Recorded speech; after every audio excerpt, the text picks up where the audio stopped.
दोस्तों, इन दिनों हम और आप सब कोरोना से बहुत परेशान हो चुके हैं। पर आज सबसे डरा देने वाली बात सरकार के प्रिंसिपल साइंटिफिक एडवाइज़र ने ये दी है कि उन्होंने बताया कि इंडिया में कोरोना की थर्ड वेव आने वाली है। सोचिए, अभी तक तो सिर्फ सेकंड वेव चल रही थी, तब ये हाल था। थर्ड वेव आएगी तब क्या होगा? और अगर सच बताएं तो एक्सपर्ट भी इस बात का पता नहीं लगा पा रहे कि ये थर्ड वेव कितनी खतरनाक होगी। सरकार के पास भी कोई डेटा नहीं है जिससे कोई भविष्यवाणी करी जा सके, लेकिन चेतावनी मिल चुकी है।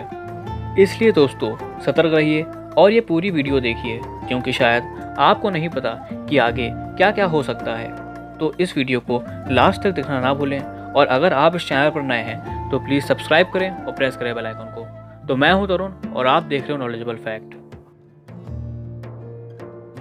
दोस्तों, जरा सोच कर देखिए, सेकेंड वेव में ये हाल है तो थर्ड वेव में क्या होगा? क्योंकि ये तो कंफर्म है कि थर्ड वेव आएगी।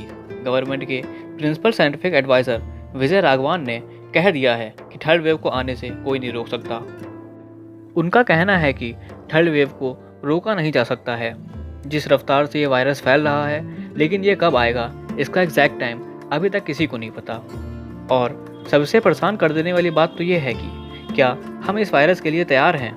तो एक्सपर्ट ने इसका जवाब देते हुए कहा, सेकेंड वेव से कई ज़्यादा खतरनाक होगी थर्ड वेव, और थर्ड वेव की टाइमिंग के बारे में अभी तक कुछ कहा नहीं जा सकता।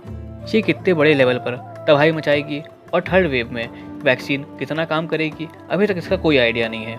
इंडिया में ये वायरस कुछ ज़्यादा ही फैल रहा है, और कोरोना के इस टाइम दूसरी वेव में सरकार किसी तरह रिसोर्सेज को जुटाकर शहरों में तो किसी तरह बीमारी का सामना कर रही थी, पर इस टाइम असली जो समस्या है वो गाँव में है। दूसरी वेव में ये बीमारी गांव तक पहुंच गई है, और सबसे बड़ी समस्या ये है कि गांव में टेस्टिंग नहीं हो पा रही है, और उसकी वजह से पता नहीं चल पा रहा है कि किसको ये वायरस है और किसको नहीं।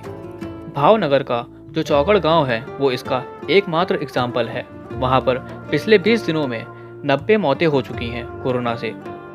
पिछले कुछ दिनों में ऐसा एक दिन भी नहीं बीता जिस दिन यहाँ किसी की डेथ ना हुई हो। तो आप सोच सकते हैं कि जब ये सिचुएशन सेकेंड फेज में है, हालत इतनी ख़राब है सेकेंड फेज में, तो ऐसे में अगर थर्ड वेव आई तो हम लोग का क्या होगा? कैसे इस बीमारी का सामना करेंगे हम सब? एक्सपर्ट के अनुसार पहली वेव ने बुजुर्गों को नुकसान पहुंचाया, दूसरी वेव ने नौजवानों को बहुत तेज़ी से संक्रमित किया, और तीसरी वेव में आइडिया है कि बच्चों को नुकसान हो सकता है। और उम्मीद है कि इंडिया में थर्ड वेव मई से 6 से 8 महीने बाद आ सकती है, क्योंकि वायरस जब फैलता है, लोगों को बीमार करता है, तो साथ में इम्यूनिटी लेवल से लेकर एंटीबॉडीज़ का असर 6 से 8 महीने तक रहता है। तब तक जो लोग वायरस के संपर्क में आ चुके हैं वो इससे 8 महीने तक 75% बचे रहते हैं। इसलिए अगर वायरस नए रूप में आया और तीसरी वेव लाया, तो तीसरी वेव अक्टूबर 2021 से शुरू होने की संभावना है, और इसकी पीक पॉइंट जनवरी 2022 तक आ सकती है। इस वक्त इंडिया में कोरोना के आंकड़े दिन पर दिन बढ़ते जा रहे हैं, और लोगों की मौत भी काफ़ी तेज़ी से हो रही है।